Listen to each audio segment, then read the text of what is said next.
आपने देखना शुरू कर दिया है एकदम कड़क। तो बिहार में इस साल होने जा रहा है विधानसभा चुनाव, जिसको लेकर जोरों शोरों से तैयारियां की जा रही हैं। आपको बता दें कि इस बार का जो विधानसभा चुनाव है उन्हें 3 चरणों में पूरा किया जाएगा। सूत्रों की माने तो इस बार 3 चरणों में चुनाव को पूरा करने जाने का जो कारण है वो यह बताया जा रहा है कि जो वोटिंग डेट है वो छठ पर्व और दिवाली को ध्यान में रखकर की जाएगी।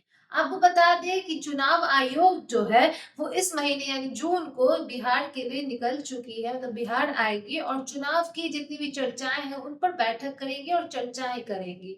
और ये जो इस बार का विधानसभा चुनाव होगा उसकी जो तारीख है अभी कोई फाइनलाइज नहीं की गई है, मगर आपको बता दें कि इसे सितंबर से अक्टूबर के बीच करने की बात की जा रही है। इसमें कयास भी लगाया जा रहा है कि अक्टूबर के महीने में 3 पर्व आते हैं जो बिहार के लिए बहुत मुख्य माने जाते हैं। इनको ध्यान में ही रखकर इस बार की जो वोटिंग डेट है वो 3 चरणों में पूरी की जाएगी। इस बार 2020 के विधानसभा चुनाव के बाद 2025 का जो विधानसभा चुनाव है वो नीतीश कुमार के कार्यकाल 22 नवंबर 2025 को खत्म होने के बाद उन पर आचार संहिता लग जाएगी, जिसके बाद वोटिंग की जो डेट है वो फाइनलाइज की जाएगी।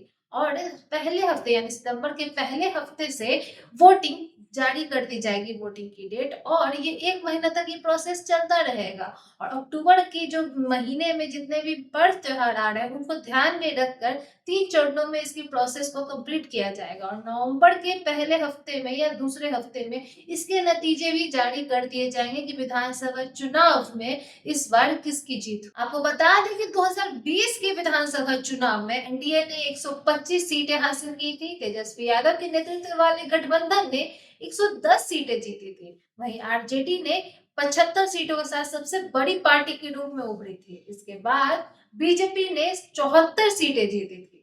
मुख्यमंत्री उम्मीदवार नीतीश कुमार की पार्टी जेडीयू ने तीसरी सबसे ज्यादा 49 सीटें जीती थी।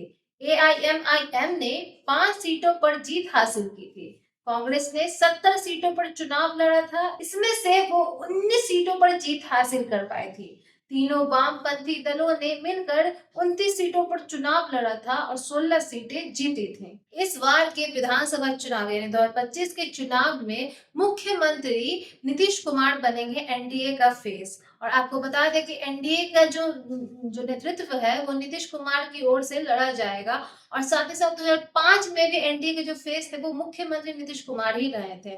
2015 में महागठबंधन की ओर से मुख्यमंत्री के पद का चेहरा रहे थे नीतीश कुमार। उसके बाद फिर 2017 में उन्होंने फिर से एनडीए के नेतृत्व में सीएम का चेहरा बने और 2020 में वो चौथी बार एनडीए के नेतृत्व में सीएम का पदभार संभाला। 20 साल से बिहार में मुख्यमंत्री का पदभार संभाल रहे नीतीश कुमार ने बिहार के विकास और उन्नति की ओर कार्य किया और बिहार का मुख्यमंत्री के तौर पर नेतृत्व किया है। आपको बता दें कि इस बार का विधानसभा चुनाव कुछ नए समीकरण भी बना सकता है।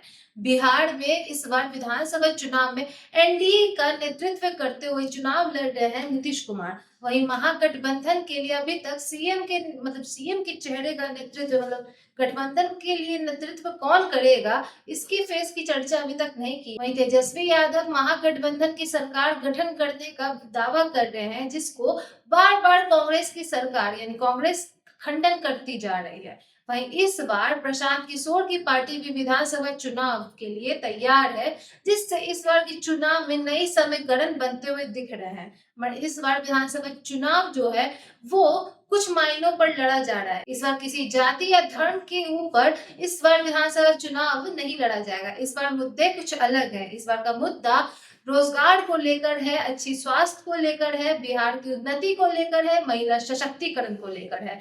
बिहार में बेरोजगारी को खत्म करना, स्वास्थ्य व्यवस्था को बेहतर करना, साथ ही साथ जितनी भी महिलाएं हैं बिहार की उनको आर्थिक मजबूती प्रदान करने का सशक्तिकरण देना, विकास की जितनी भी कार्यशील कार्य उन वादों दावों को लेकर इस बार का विधानसभा चुनाव होगा।